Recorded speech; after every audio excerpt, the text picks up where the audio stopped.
we found the leak in the evaporator. So we're going to bring back the refrigerant into the system. Okay, to do that, you open first the high side, okay, not this one. A lot of technician does it.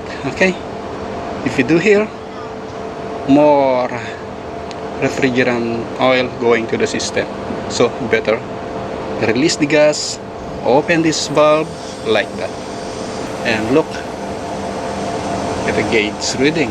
It's going up, and I'm going to continue opening the valve.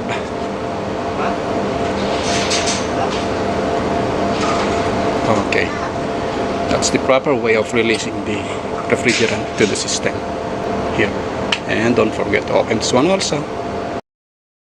Ito lang ang gusto kong i-point out dito, na kapag nag-pump down kayo at i-release nyo na yung refrigerant natin sa system, is uunahin nyo lagi sa high side.